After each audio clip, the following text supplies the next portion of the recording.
Saudara-saudari dan anak-anak yang terkasih dalam Kristus, dari Novisiat SVD Kuburuteng Manggarai Flores NTT, saya Pastor Freddy Zahadin SVD menyampaikan ucapan selamat jumpa lagi lewat siraman rohani. Hari ini Sabtu 13 November 2021. Injil hari ini diambil dari Lukas bab 18 ayat 1 sampai 8. Kita diingatkan supaya tetap tekun dalam iman akan Tuhan. Marilah kita berdoa memohon penerangan Roh Kudus dalam nama Bapa dan Putra dan Roh Kudus. Amin. Tuhan dan Allah kami, puji dan syukur kami haturkan kepadamu, karena Engkau mengingatkan kami untuk senantiasa tetap tekun dalam iman akan Dikau, dan selalu membarui harapan kami padamu. Tuhan, perkuatkanlah iman kami, dan sadarkanlah kami bahwa Engkau selalu setia pada janjimu, dan pada waktunya Engkau menjawab apa yang kami mohon. Tuhan, utuslah Roh Kudus-Mu, terangilah pikiran dan hati kami, agar sabda-Mu yang akan kami dengar dapat kami pahami dengan baik, dan isi pesan-Mu dapat kami hayati dan amalkan dalam hidup harian kami.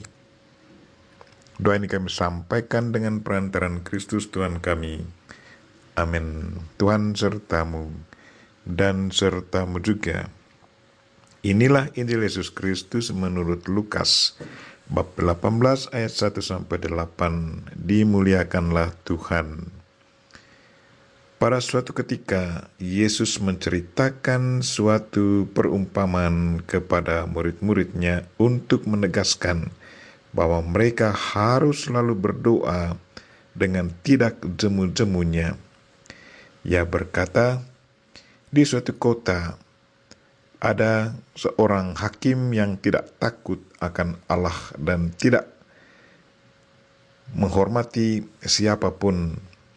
Di kota itu ada pula seorang janda yang selalu datang kepada hakim itu dan berkata, "Belalah aku terhadap lawanku." Beberapa waktu lamanya hakim itu menolak, tetapi ia kemudian berkata dalam hatinya, "Walaupun aku tidak takut akan Allah dan tidak menghormati siapapun, namun karena janda ini menyusahkan daku, baiklah aku membenarkan dia, supaya ia jangan terus-menerus datang dan akhirnya menyerang aku." Lalu Yesus berkata, "Camkanlah perkataan hakim yang lalim itu. Bukankah Allah akan membenarkan para pilihannya yang siang malam berseru kepadanya? Dan adakah ia mengulur-ulur waktu sebelum menolong mereka? Aku berkata kepadamu, ia akan segera menolong mereka. Akan tetapi, jika Anak Manusia datang, adakah ia menemukan iman di bumi ini?" Demikianlah sabda Tuhan. Terpujilah Kristus. Saudara-saudari dan anak-anak yang terkasih dalam Kristus Sang Sabda, tema renungan kita hari ini ialah tetap tekun dalam iman akan Allah. Dalam Injil hari ini, Yesus menyampaikan perumpamaan tentang seorang hakim yang tidak adil. Hakim itu digambarkan sebagai seorang yang tidak takut akan Tuhan, namun dia membantu janda yang terus mendatangi dan memohon bantuannya. Kalau hakim yang tidak adil itu dapat melakukan hal seperti itu, apalagi Allah Bapa yang di surga, Allah yang adalah sumber kasih, pasti akan memperhatikan doa umatnya yang tiada hentinya datang memohon pertolongannya.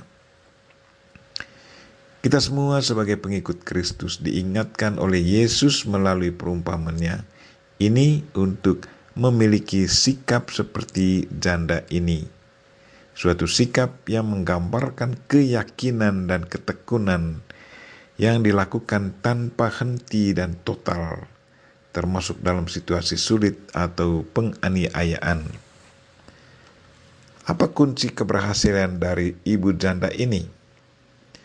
Kunci keberhasilannya adalah ketekunan dan keyakinan bahwa sang hakim akan membantunya.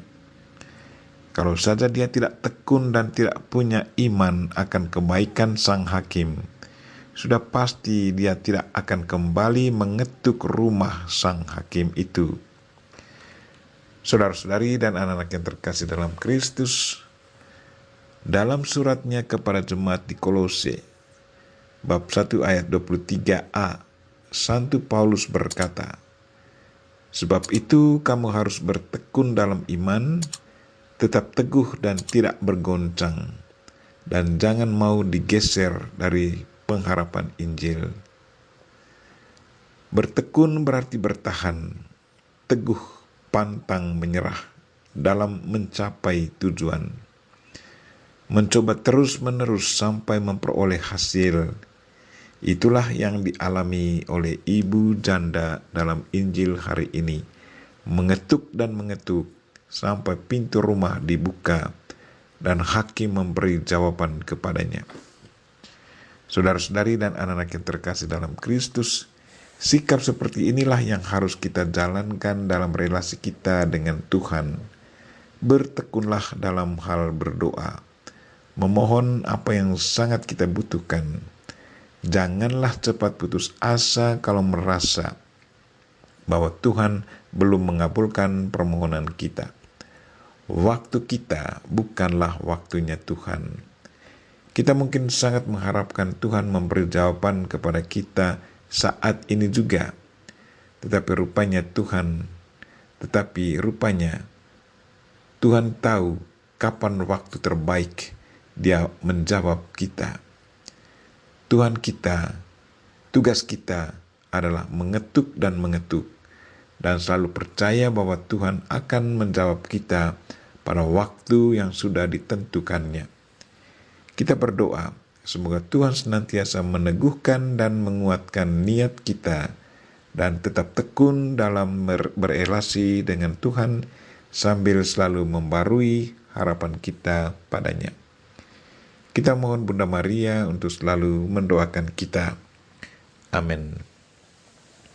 Marilah kita mohon berkat Tuhan. Tuhan sertamu dan sertamu juga. Semoga saudara sekalian dan mereka-mereka yang kita doakan pada hari ini dan segala aktivitas kita sepanjang hari ini dilindungi, dibimbing dan diberkati oleh Allah yang Maha Kuasa, Bapa dan Putra dan Roh Kudus. Amin.